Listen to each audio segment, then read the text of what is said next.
DNA मित्रों, हिंदी के प्रसिद्ध लेखक प्रेमचंद ने कहा है कि परिवर्तन जीवन का संकेत है। विधानसभा चुनाव में राजनीतिक बदलाव कर पश्चिम बंगाल के आम लोगों ने भी इसी तरीके का संकेत दिया है। मित्रों, विद्वान कहते हैं हर सकारात्मक बदलाव अपने साथ जिम्मेदारी लेकर आता है। उम्मीद से भरे बंगाल के लोगों ने जिम्मेदारी बीजेपी को दी है। जिम्मेदारी आशाओं को पूरा करने की है। जिम्मेदारी बंगाल को वहां ले जाने की है जिसका सपना पश्चिम बंगाल के आम लोगों ने देखा है। बीजेपी ने इस उम्मीद का चेहरा बनाया है शुवेंदु अधिकारी को। शुवेंदु अधिकारी पश्चिम बंगाल के अगले मुख्यमंत्री होंगे। आज हम विस्तार से विश्लेषण करेंगे कि पश्चिम बंगाल में शुवेंदु अधिकारी की सरकार के सामने क्या चुनौतियां हैं, सोनार बंगला के सपने को पूरा करने के लिए नई सरकार की क्या प्राथमिकता होगी। आज आपको जानना चाहिए कि बंगाल के लिए शुवेंदु अधिकारी का एक्शन प्लान क्या होगा। डीएनए मित्रों, बांग्ला कैलेंडर के मुताबिक कल 9 मई को गुरुदेव रविंद्रनाथ टैगोर की जयंती है। इसी मौके पर पश्चिम बंगाल में बीजेपी की पहली सरकार का शपथ ग्रहण समारोह होगा। सुबह 11 बजे कोलकाता के ब्रिगेड परेड ग्राउंड में होने वाले शपथ ग्रहण समारोह में पीएम मोदी, गृह मंत्री अमित शाह समेत एनडीए के कई दिग्गज नेता शामिल होंगे। आज बीजेपी विधायकों की बैठक में शुवेंदु अधिकारी को विधायक दल का नेता चुना गया। गृह मंत्री अमित शाह ऑब्जर्वर यानी पर्यवेक्षक के तौर पर बैठक में मौजूद थे। शुवेंदु अधिकारी को नेता चुने जाने की घोषणा उन्होंने ही की। लगभग 8 प्रस्ताव और समर्थन प्राप्त हुए हैं और सभी प्रस्ताव और समर्थन एक ही नाम के मिले हैं। उसके बाद दूसरे नाम के लिए भी सबको समय दिया गया, पर्याप्त समय दिया गया, मगर कोई दूसरा नाम नहीं आया है। इसलिए केंद्रीय पर्यवेक्षक के रूप में मैं श्री शुभेंदु अधिकारी जी को पश्चिम बंगाल विधानमंडल दल के नेता के रूप में निर्वाचित घोषित करता हूं। मित्रों, बंगाल में बदलाव का चेहरा बने शुवेंदु अधिकारी की एक छोटी सी पॉलिटिकल प्रोफाइल आपसे शेयर कर लेते हैं। कांग्रेस से राजनीति की शुरुआत करने वाले शुवेंदु 1995 में कांथी नगरपालिका के पार्षद बने थे। 1998 में उन्होंने टीएमसी ज्वाइन की थी। 2007 में लेफ्ट सरकार के खिलाफ टीएमसी के नंदीग्राम आंदोलन में पोस्टर बॉय थे। इसी आंदोलन ने लेफ्ट सरकार को कमजोर किया और बाद में ममता बनर्जी को सत्ता दिलाई। दिसंबर 2020 में वो बीजेपी में शामिल हुए। 2021 में ममता बनर्जी को नंदीग्राम से हराया और 2026 में ममता बनर्जी को भवानीपुर से भी हराया। यानी शुवेंदु अधिकारी की राजनीतिक यात्रा को अगर आप 3 उपलब्धियों और 3 तारीख के लिहाज से देखें तो 1995 में वो पार्षद बने, 2006 में पहली बार विधायक बने और अब 2026 में वो बंगाल के मुख्यमंत्री बनने जा रहे हैं। शपथ लेने से पहले अपनी सरकार की प्राथमिकताओं पर उन्होंने क्या कहा, अब ये भी सुन लीजिए। हम अपने संकल्प पत्र के हर संकल्प को समय से पूरा करेंगे। हमारी सरकार स्वामी विवेकानंद के मंत्र चरैवेति चरैवेति को मानते हुए लगातार काम करेगी। जितनी मां बहनों के ऊपर अत्याचार हुए हैं उसकी जांच के लिए कमीशन का गठन होगा।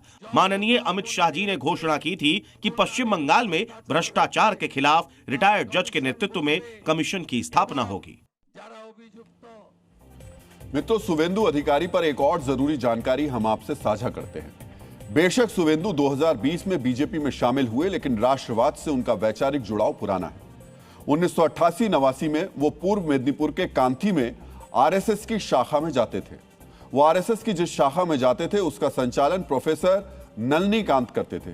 सुनिए कांथी क्षेत्र में आरएसएस से जुड़े स्वयंसेवक शुवेंदु के संघ से जुड़ाव पर क्या कह रहे हैं। आरएसएस का स्वयंसेवक थे। इन चाइल्डहुड ही regularly going to shakha of contact. कितने साल तक किया? आज तक 20-25 साल लगे। हाँ, वो तो रेगुलर स्वयंसेवक थे। शाखा में गया था, रेगुलरली गया था। कांथी में या बाहर कहीं? कांथी में? कांथी में ट्रेनिंग लिया? कांथी में आरएसएस का शाखा में गया था, शिवाजी शाखा में। शुवेंदु अधिकारी को लॉयन ऑफ मेदिनीपुर कहा जाता है, लेकिन अब वो बंगाल टाइगर बन गए हैं। वैसे पश्चिम बंगाल की राजनीति में शुवेंदु अधिकारी जॉइंट किलर भी कहे जाते हैं। मित्रों, इसकी बहुत ही दिलचस्प वजह है। 59 साल बाद पश्चिम बंगाल में ऐसा हुआ जब एक नेता 2 सीटों से चुनाव लड़ा और सीएम को ही, मुख्यमंत्री को ही उसकी सीट से हरा दिया। इससे पहले 1967 में बंगाल कांग्रेस के अजय मुखर्जी ने कांग्रेस के तत्कालीन मुख्यमंत्री प्रफुल्ल चंद्र सेन को उनकी आरामबाग सीट पर हराया था और साथ ही अपनी तामलुक सीट से भी जीत दर्ज की थी। आप में से शायद कम ही लोग ये जानते होंगे कि शुवेंदु अधिकारी अविवाहित हैं। उन्हें सीएम बनाए जाने की घोषणा के बाद बीजेपी नेताओं ने क्या कहा, यह भी सुन लीजिए। बंगाल के भावी मुख्यमंत्री श्रीमान शुभेंदु अधिकारी जी,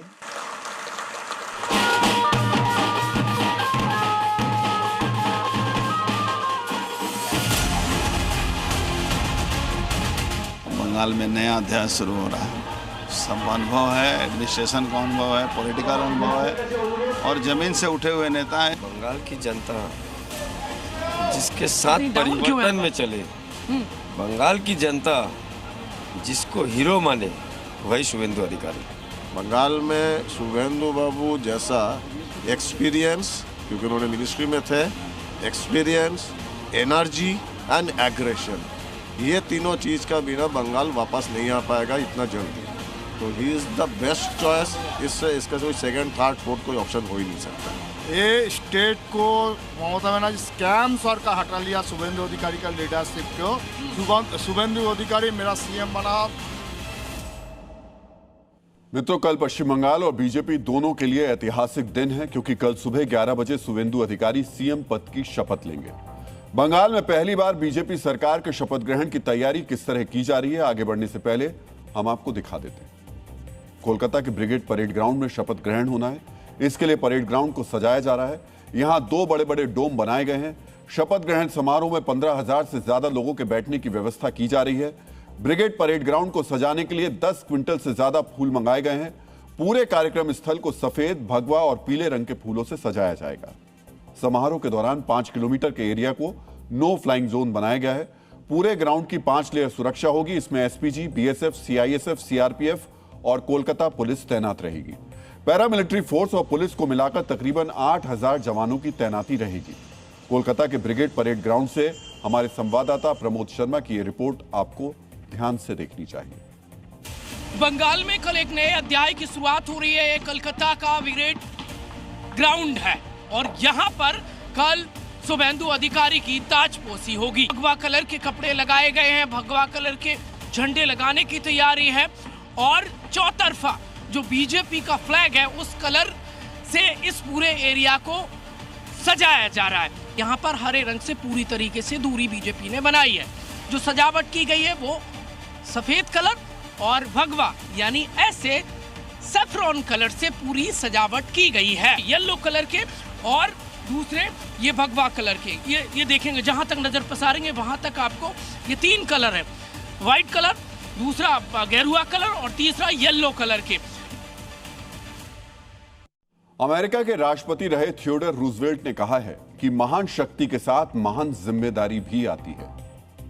शुवेंदु अधिकारी को पश्चिम बंगाल के सीएम के तौर पर बड़ी शक्ति मिलेगी, लेकिन जिम्मेदारी भी बड़ी है। जिम्मेदारी है पश्चिम बंगाल की उन जन आकांक्षाओं को पूरा करने की जिसके लिए 15 साल बाद बड़ा राजनीतिक बदलाव हुआ है। मित्रों, बंगाल के आम आदमी की उम्मीद और शुवेंदु अधिकारी की चुनौतियों को बहुत सरल तरीके से समझने के लिए हमने इसे 2 हिस्सों में बांटा है। बतौर सीएम शुवेंदु अधिकारी के सामने पहली चुनौती होगी कानून व्यवस्था को पटरी पर लाना। दूसरी बड़ी चुनौती है पश्चिम बंगाल की अर्थव्यवस्था को आगे ले जाना। कानून व्यवस्था शुवेंदु अधिकारी के लिए इसलिए भी पहली प्राथमिकता होगी क्योंकि उनके पीए चंद्रनाथ रथ की हत्या हुई। मित्रों, ये एक व्यक्ति की हत्या नहीं, ये नई सरकार के लिए बड़ी चुनौती है। ये कितनी बड़ी चुनौती है और पश्चिम बंगाल में कानून व्यवस्था में सुधार बड़ा मुद्दा क्यों है, इसे कुछ आंकड़ों के जरिए समझ लेते हैं। मित्रों, नेशनल क्राइम रिकॉर्ड ब्यूरो के 2023 के आंकड़े बताते हैं कि महिलाओं के खिलाफ अपराध के मामले में पश्चिम बंगाल चौथे नंबर पर है। एक साल में पश्चिम बंगाल में 34,691 केस दर्ज हुए। समझिए, हर घंटे बंगाल में महिलाओं के खिलाफ अपराध के 4 केस रिपोर्ट किए गए। जानते हैं, इनमें से 1100 केस रेप के थे। इनमें 27 केस नाबालिग लड़कियों से जुड़े हुए थे। ये वो केस हैं जो रिपोर्ट किए गए। आधी आबादी के खिलाफ होने वाले अपराध को रोकना नई सरकार की सबसे बड़ी चुनौती होगी। मित्रों, पश्चिम बंगाल विदेशी अपराधियों से जुड़े अपराध में नंबर 1 है। 2023 में विदेशी नागरिकों ने पश्चिम बंगाल में 1021 अपराध किए। बंगाल में अपराध करने वालों में सबसे ऊपर बांग्लादेशी घुसपैठिए हैं। इसे कंट्रोल करना भी बड़ी चुनौती है। विदेशी नागरिकों के अपराध का एक सिरा घुसपैठ से भी जुड़ता है। बांग्लादेश बॉर्डर से अवैध घुसपैठ चुनाव में भी बड़ा मुद्दा रहा। बांग्लादेशी घुसपैठिए सिर्फ कानून व्यवस्था के लिए ही नहीं, बंगाल के आर्थिक संसाधनों के खिलाफ भी खतरा है। इसलिए अवैध घुसपैठ को रोकना शुवेंदु अधिकारी की प्राथमिकता सूची में सबसे ऊपर होगा। अपराधियों और उनके सरपरस्त नेताओं के सिंडिकेट को तोड़ना भी बंगाल के नए अधिकारी के लिए चैलेंज है। मित्रों, यह वही सिंडिकेट है जो चुनाव परिणाम के बाद पश्चिम बंगाल में हिंसा कर रहा है। यह हिंसा पश्चिम बंगाल की राजनीतिक संस्कृति बन गई है। इसे समूल नष्ट करना बड़ी चुनौती होगी। मित्रों, आर्थिक प्रगति यानी विकास की पहली शर्त है लॉ एंड ऑर्डर का सही होना। कानून व्यवस्था की बदहाली से नाराज लोगों के आक्रोश ने ही पश्चिम बंगाल में बीजेपी की पहली सरकार बनवाई है। बीजेपी नेता भी इस तथ्य से अच्छी तरह परिचित हैं। सुनिए बीजेपी नेता कानून व्यवस्था पर नई सरकार की प्राथमिकता की व्याख्या किन शब्दों में कर रहे हैं। देखिए, हमारा स्वराष्ट्र मंत्री अमित शाह महाशय ने एक बात कहा था कि उल्टा करके लटका देंगे। उल्टा करके लटका देंगे। किसको? जो ये हमला हिंसा के जो जिम्मेदारी लेके रखा है, कल सरकार बनने के बाद इनका हिसाब किताब हम लोग पूरा करेंगे। कल से दंगाइयों का, गुंडों का हिसाब एकदम उनका जो हिसाब किताब है अभी वो उनको पूरा करना है और वो काम में सरकार लगा रहेगी। मित्रों, गुरुदेव रविंद्रनाथ टैगोर ने कहा है कि जहां मन भय से मुक्त हो और मस्तक ऊंचा हो, वहीं सच्चा विकास संभव है। भयमुक्त मन यानी बेहतर कानून व्यवस्था, ऊंचा मस्तक यानी आत्मसम्मान होना, ये होगा तभी सच्चा विकास संभव होगा। इस सच्चे विकास के लिए आर्थिक तरक्की भी बहुत जरूरी है। बंगाल में आर्थिक तरक्की वाला यह तत्व गायब है। शुवेंदु अधिकारी की सरकार के सामने दूसरी बड़ी चुनौती अर्थव्यवस्था के मोर्चे पर बंगाल की सेहत को सुधारना होगा। यह बड़ा मुद्दा है। मुद्दा बड़ा क्यों है, इसे समझने के लिए कुछ आंकड़ों को समझना होगा। तो सबसे पहले समझते हैं कि आर्थिक मोर्चे पर शुवेंदु अधिकारी को विरासत में कैसा बंगाल मिला है। मित्रों, 2025-26 में पश्चिम बंगाल की अर्थव्यवस्था करीब 20.5 लाख करोड़ रुपए की है। पश्चिम बंगाल में प्रति व्यक्ति आय 2,29,184 रुपए है। प्रति व्यक्ति आय के मामले में पश्चिम बंगाल देश में राज्यों की लिस्ट में 21वें नंबर पर है। 21वें नंबर पर। सोचिए, आबादी के लिहाज से बंगाल देश का चौथा सबसे बड़ा राज्य है और क्षेत्रफल में 13वां सबसे बड़ा राज्य है। लेकिन प्रति व्यक्ति आय की बात जब आती है तो बंगाल गिरकर 21वें नंबर पर चला जाता है। 2026-27 के अनुमान के अनुसार बंगाल का बजट घाटा 74,532 करोड़ है। जानते हैं यह रकम कितनी बड़ी है? इतनी बड़ी है कि पश्चिम बंगाल की कुल अर्थव्यवस्था का 34% कर्ज में है। 34%। समझिए, अगर एक साल से पश्चिम बंगाल 100 रुपए कमाता है एक साल में, तो उसमें से 34 रुपए कर्ज के हैं। इसे और सरल तरीके से समझें तो पश्चिम बंगाल के हर नागरिक पर करीब 75,000 रुपए का कर्ज है। पश्चिम बंगाल की आर्थिक बदहाली एक दिन में नहीं हुई। पहले लेफ्ट और उसके बाद टीएमसी की सरकार में जो हालात रहे, उससे पश्चिम बंगाल आर्थिक बदहाली के गड्ढे में गिरता गया। मित्रों, समझिए, 1960-1961 में पश्चिम बंगाल प्रति व्यक्ति आय में देश में 3रे नंबर पर था। सोचिए, आज 21वें नंबर पर है। 2023-24 में तो ओडिशा और असम जैसे राज्य पश्चिम बंगाल से आगे निकल गए थे। राष्ट्रीय जीडीपी में बंगाल की हिस्सेदारी 1990-91 के दौरान 6.8% थी। 2021-22 में यह घटकर 5.8% रह गई। इसकी वजह थी पश्चिम बंगाल में उद्योग धंधों का बंद होना और नया निवेश नहीं होना। सिंगूर और नंदीग्राम में हुए आंदोलन के बाद पश्चिम बंगाल में कोई बड़ा निवेश नहीं हुआ, उद्योग नहीं लगे। टीएमसी के शासन में 2025 तक पश्चिम बंगाल से 6,688 कंपनियां निकल गईं। इनमें 448 लिस्टेड कंपनियां शामिल हैं। कई हजार छोटे बड़े उद्योग भी बंद हुए। एफडीआई और घरेलू निवेश के मामले में पश्चिम बंगाल कभी टॉप 5 प्रदेशों में नहीं रहा। हमेशा पश्चिम बंगाल 9 से 14वें नंबर के बीच रहा। 2024 की रैंकिंग के मुताबिक ईज ऑफ डूइंग बिजनेस में पश्चिम बंगाल 11वें नंबर पर था। समझिए, कुल मिलाकर खराब कानून व्यवस्था, भ्रष्टाचार और दूसरी अड़चनों के कारण पश्चिम बंगाल निवेशकों के लिए नो गो जोन बन गया। इसका असर क्या हुआ? राज्य में बेरोजगारी बढ़ी, नौकरी के लिए युवा दूसरे राज्यों में पलायन कर गए। इसीलिए शुवेंदु अधिकारी की दूसरी सबसे बड़ी चुनौती सोनार बांग्ला के सपने को जमीन पर उतारने की होगी। इसलिए आज बीजेपी विधायक दल की बैठक के बाद गृह मंत्री अमित शाह ने नई सरकार की प्राथमिकता का जिक्र करते हुए सोनार बांग्ला की बात भी की। आधुनिक खेती बंगाल तक पहुंची ही नहीं है, इंडस्ट्रीज बंगाल से भाग गई है, इंफ्रास्ट्रक्चर डेवलप करने का विजन ही नहीं है और महिला सुरक्षा और नागरिक सुरक्षा पाताल तक नीचे पहुंच गई है। ये सारे मुद्दे भारतीय जनता पार्टी ने अपने संकल्प पत्र के अंदर लिए हैं और मुझे विश्वास है कि भाजपा सरकार दिन दूनी रात चौगुनी बंगाल को प्रगति की दिशा में ले जाएगी। जो सोनार बांग्ला का संकल्प और स्वप्न देखा है, हम सब की जिम्मेदारी है कि हम सोनार बांग्ला को जमीन पर उतारने के लिए अपना सबसे अच्छा परफॉर्मेंस बंगाल की जनता को दें। मित्रों, चीन के प्रसिद्ध विद्वान कन्फ्यूशियस ने कहा है कि जो व्यक्ति पर्वत हटाना चाहता है वो छोटे पत्थरों को हटाने से शुरुआत करता है। शुवेंदु अधिकारी को बंगाल में अव्यवस्था के पहाड़ को हटाने के लिए कानून व्यवस्था और आर्थिक बदहाली के छोटे छोटे पत्थरों को पहले हटाना होगा। मित्रों, ये सिर्फ शुरुआत होगी, क्योंकि इसके साथ ही नई सरकार को बीजेपी के संकल्प पत्र में शामिल बड़े वायदों को भी पूरा करना होगा। वादों की लिस्ट बहुत लंबी है। हम आपको बीजेपी के कुछ वादों की जानकारी दे देते हैं। इन वादों में 6 महीने में 7वां वेतन आयोग बनाना, 6 महीने में यूसीसी को लागू करना, हर बेरोजगार युवा को नौकरी मिलने तक प्रति महीने 3,000 रुपए की मदद करना, महिलाओं के लिए 3,000 रुपए की आर्थिक सहायता देना, महिला सुरक्षा के लिए विशेष पुलिस यूनिट दुर्गा रक्षा स्क्वाड बनाना, सत्ता संभालने के 45 दिनों के भीतर सीमा पर फेंसिंग की भूमि सुरक्षित करना और घुसपैठ रोकना शामिल है। ये वो वादे हैं जो शुवेंदु अधिकारी के एक्शन प्लान और प्राथमिकता सूची में सबसे ऊपर होंगे। इन वादों पर भरोसा करके ही पश्चिम बंगाल के आम लोगों ने बीजेपी की सरकार बनवाई है। असम में हमारी सरकार है और बंगाल में भी अब हमारी सरकार बनी है। घुसपैठ असंभव होने वाली है, गौ तस्करी असंभव होने वाली है और दृढ़ता के साथ बंगाल सरकार और भारत सरकार इस सीमा को राष्ट्र की सुरक्षा के अभेद किले के अंदर परिवर्तित कर लेगी। मित्रों, आचार्य चाणक्य ने कहा है कि व्यक्ति अपने कार्यों से महान बनता है, जन्म से नहीं। पश्चिम बंगाल के नए अधिकारी के लिए अपने कार्य से महान बनने का अवसर है। यह अवसर टीएमसी के पास भी था, लेकिन इतिहास के महानता वाले पन्ने में अपना नाम लिखवाने से चूक गई टीएमसी अब बगावत से जूझ रही है।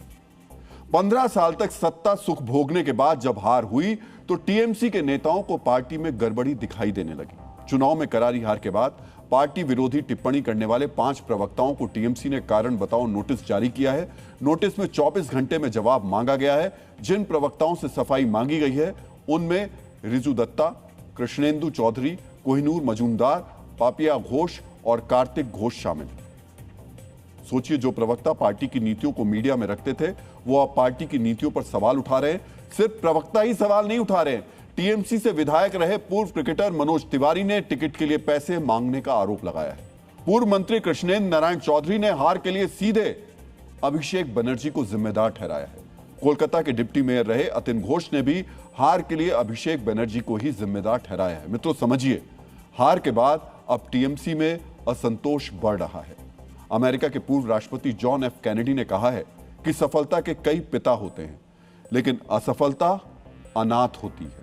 विधानसभा चुनाव में हार के बाद तृणमूल कांग्रेस में भी यही हो रहा है। जो नेता कल तक टीएमसी को मजबूत करने की शपथ लेते थे, आज अपने बयानों से पार्टी पर चोट कर रहे हैं। मित्रों, यही राजनीति का रंग है जो एक हार और एक जीत से बदल जाता है।